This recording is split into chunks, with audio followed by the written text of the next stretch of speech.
شايف كده. يبقى شفنا حوض العربيه والحله بتاعه العربيه من قدام. نكمل بقى مع حضراتكم كده ونشوف استوكات المصنع وتقفيل فبريكة المصنع على قوايم السيارة.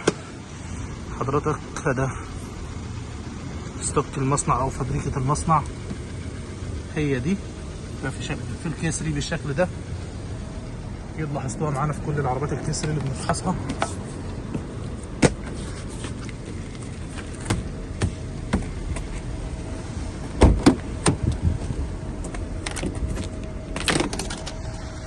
استوك المصنع يا جماعة،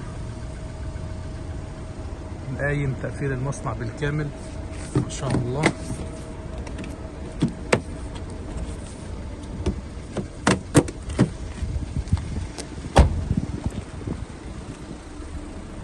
حساسات الخلفية،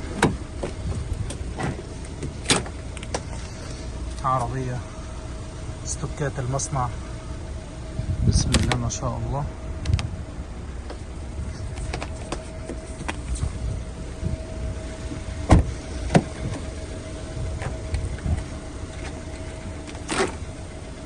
استوك المصنع، كيس على القوايم.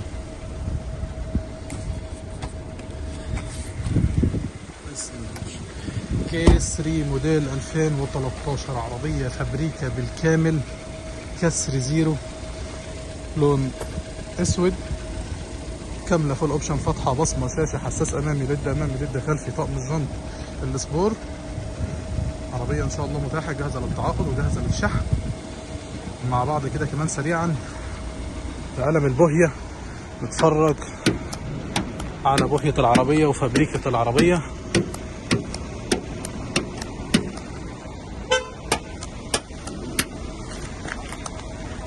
ده باتريك يا تصنيع.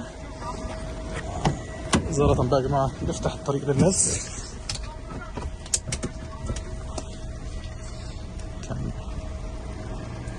تصنيع بسم الله ما شاء الله.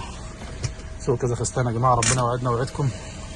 عربيات اكس 7 بي ام دبليو اكس 7، ربنا يبارك لهم يا رب في شغلهم، شغلهم كله بالشكل العجل ده. نكمل مع بعض فحص البوهية بتاع السيارة. يا جماعة احنا الاستوديو بتاعنا موجود اهو زي ما احنا، والمخزن اللي بنخزن فيه السيارات قدام اهو، والارض اللي بنشحن منها بتطلع منها الشحن. ولكن الناس عشان خاطر الضوء في الاستوديو وبالذات مع اللون الاسود، فحبينا نصور العربية بره في النور بحيث ان تكون باينه العربيه، باين كل تفصيله فيها، وبالذات اللون الاسود ما بيبانش كويس في المخزن. حضراتكم شايفين بسم الله ما شاء الله، حتى العتب.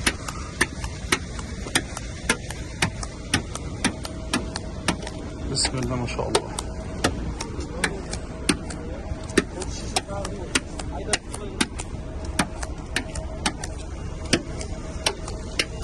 مع الداير اللي حوالين الرفرف ده يا جماعه، ده غالبا بيكون هو اللي فيه مرمات او فيه شغل ولكن زي ما حضراتكم شايفين معانا العربيه